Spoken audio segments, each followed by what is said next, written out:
Assalamualaikum. Welcome to our channel Study Hood. Today's our topic is question number 3 of exercise 20.4, which is related to your book Mathematics of class 10. तो ये question number 3 जो है ना यार, मैं कहता हूँ कि क्वेश्चन नंबर 1 और क्वेश्चन नंबर 2 के बिल्कुल सेम है, ठीक है ना। इसमें एक स्टेप बढ़ा दिया है और कुछ भी नहीं है यार। मैं कहता हूँ इसमें एक भी स्टेप नहीं बढ़ा यार, एक भी स्टेप नहीं बढ़ा, बिल्कुल सेम टू सेम जो हमने क्वेश्चन नंबर 2 में किया था ना, समझो वो ही छापेंगे। समझो क्वेश्चन नंबर 2 का ये एक और पार्ट है। क्वेश्चन नंबर 2 में हमारे 3 पार्ट थे, समझो ये चौथा पार्ट है, ठीक है। क्वेश्चन नंबर 3, तो सवाल पढ़ लेते हैं एक दफा कि if alpha beta are the root of the equation, ये इक्वेशन है, ओके, और common p is not equal to 0, find the value of, जो ये इक्वेशन दी हुई है। अब यहां पर पहले तो हम लिखेंगे भाई alpha beta are the root of given equation. अब आप लोग पूछो ये कहां से देख कर लिखा, पूछो जो जो पूछ रहे हैं ना भाई, फिर चश्मा लगा लो आप, ग्लासेस होते हैं ना। क्योंकि अल्फा बीटा देखो बिल्कुल सेम है यहाँ पर। Alpha beta are the root of the equation, alpha beta are the given root equation, ठीक है, सेम था। एक लफ्ज ने ये क्यों लिखा, लिखोगे बोर्ड में तो ज्यादा मार्क्स मिलेंगे। अब यहाँ पर एक सवाल आएगा कि जब मैंने शुरू में बोला था आप लोगों को कि सेम है, क्वेश्चन नंबर 2 के सेम है। क्वेश्चन नंबर 2 में तो हमने एक इक्वेशन ली थी, उसका ए बी सी डी अलग किया था, फिर उसमें sum of root, product of root find किया था, फिर उसकी वैल्यूज पुट करके सिंपलीफाई करके पूरा एक आंसर निकाला था। लेकिन अब इसमें भी सेम ही है। मैंने जब बोला है सेम है तो सेम ही है। ये equation p x square plus q x plus q equal to 0। अच्छा, एक और सवाल भी आ रहा होगा कि यार ये p इज इक्वल टू 0 क्यों लिखा है। अगर मैं आपको आसान वर्डिंग में बताऊं तो इसको छोड़ दो, ठीक है ना, क्योंकि ये हमारे आगे काम नहीं आएगा यार, ठीक है, आगे काम नहीं आएगा। So find the value of a b c d, a b c, a b और सी।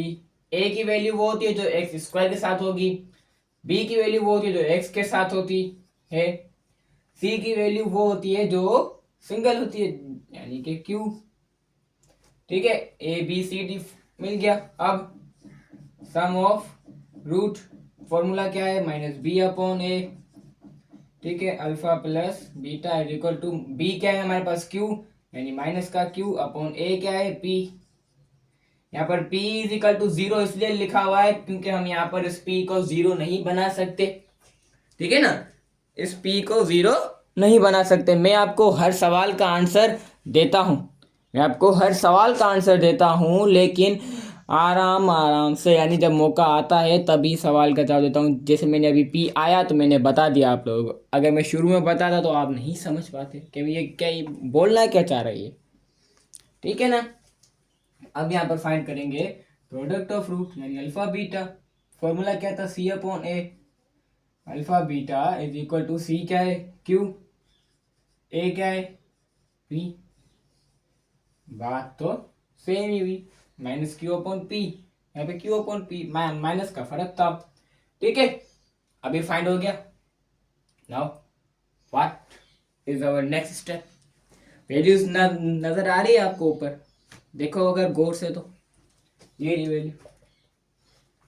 अब यहाँ पर समझो इसमें हम जैसे वैल्यूज पुट कर रहे थे वैसे ही वैल्यूज पुट करेंगे। अच्छा, एक बात तो आप लोगों ने सुनी होगी कि ये जो रूट है, स्क्वायर रूट, इसको स्क्वायर रूट भी बोलते हैं और अलग अलग नाम भी होते हैं इसके। इसकी जगह पर या तो फिर हम पावर 1/2 दे दें या तो फिर स्क्वायर लगा दें। बात तो एक होती है ना, कि अगर मैं इस स्क्वायर को काटना चाहूँ तो 2 से काट सकता हूँ, ये पता है आप लोगों को। अच्छा, अगर इसको हटाना चाहूँ तो 1/2 लगा सकता हूँ, ये बात भी आप लोगों को पता है। ठीक है, अब आ जाओ असली बात पर आते हैं। ये सब सिर्फ बताया था ताकि आगे काम आएगा। ठीक है, सो पहले तो इन दोनों को आपस में मल्टीप्लाई जो करवाते रहते हैं ऑल टाइम, बी मल्टीप्लाई और अल्फा, बीटा और अल्फा को मल्टीप्लाई हो गया। अब इस बीटा को इस बीटा से मल्टीप्लाई करवाएंगे तो आंसर क्या आएगा, बीटा स्क्वायर प्लस इस अल्फा को इस अल्फा से मल्टीप्लाई करवाएंगे तो आंसर आएगा अल्फा स्क्वायर। इनके ऊपर रेडिकल भी आएगा, रेडिकल नाम आ गया याद, स्क्वायर रूट और रेडिकल भी कहते हैं। स्क्वायर रूट तो उसको कहते हैं 4 का 2 स्क्वायर रूट है, वो कहते हैं, नाम नहीं आ रहा था, ठीक है ना मेरे को। अभी स्क्वायर इस रेडिकल से कट जाएगा, कट गया, क्या बचा यहाँ पर अल्फा प्लस बीटा अपॉन में रेडिकल बी के ऊपर भी अल्फा के ऊपर भी, तो दोनों में एक ही लगा दूंगा। क्या अभी मैं इसमें वैल्यूज पुट करूं, क्या अब मैं इसमें वैल्यूज पुट करूं? जी हाँ, क्योंकि आंसर आगे और ये आगे और सिंपलीफाई नहीं हो सकता। क्या लिखेंगे, पुट द वैल्यूज, आगे लिखना चाहो कि अल्फा प्लस बीटा और अल्फा बीटा की, अल्फा प्लस बीटा की वैल्यू ये रही minus Q upon P, minus Q upon P, और अल्फा बीटा की वैल्यू ये क्यू अपॉन पी, लेकिन इनके ऊपर रेडिकल, लेकिन इनके ऊपर रेडिकल। अच्छा, मैंने अभी भी एक बात बताई थी, अगर हम इस रेडिकल को हटाएंगे, अगर हम इस रेडिकल को हटाएंगे तो इसकी जगह पर हम 1/2 की पावर दे सकते हैं, बताया था। यहाँ पर कोई पावर नहीं है तो क्या होगी, 1 होगी। यहाँ पर कोई पावर नहीं है तो 1 होगी, ये बात तो पता है ना। जब जहाँ पर कोई पावर नहीं होती है तो वहां पर 1 होता है, पता है आप सबको, ये बात पता है। तो Q अपॉन पी, अब इस 1 को, ये जो 1/2 है, ऊपर आकर इस 1 से क्या हो जाएगा, क्या होगा बताओ ना, मल्टीप्लाई होगा। यहाँ पर डिवाइड हो रहा था, ऊपर आएगा, फिर मल्टीप्लाई होगा तो ये ऊपर आकर माइनस का हो जाएगा, 1/2। 1/2 की मतलब क्या होता है कि एक का आधा, एक 1 वैल्यू का आधी, आधे को कहते हैं 1/2। आप लोगों ने ज्यादा सुना भी होगा कि भाई आटा ले आओ 1/2 kg, 1/2 kg यानी आधा किलो आटा ले आओ, है ना। और अब 1 में से आधा 1 माइनस करो, फिर से आ जाएगी हाँ हमारे पास ये value, minus Q upon P ऊपर 1/2। अब इस 1/2 को मैं चाहूं तो रेडिकल बना सकता हूं, तो ये हमारा यहाँ पर आंसर बन जाएगा। अब आपकी मर्जी है, यहाँ तो फिर इसको आंसर बनाओ या तो फिर इसको आंसर बनाओ, ठीक है।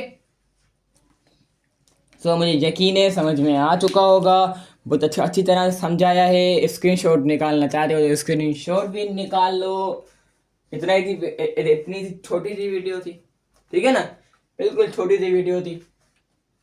8 या 9 मिनट में ये वीडियो हमारी पूरी हो गई। और अभी इसका ये सेकंड लास्ट क्वेश्चन था इस एक्सरसाइज का, अब इसका लास्ट क्वेश्चन भी करेंगे इंशाल्लाह अपनी नेक्स्ट वीडियो में। तब तक के लिए अल्लाह हाफिज़। और हाँ, अपने दोस्तों में अभी तक शेयर नहीं किया तो अपने दोस्तों में भी शेयर कर दो। Thanks for watching.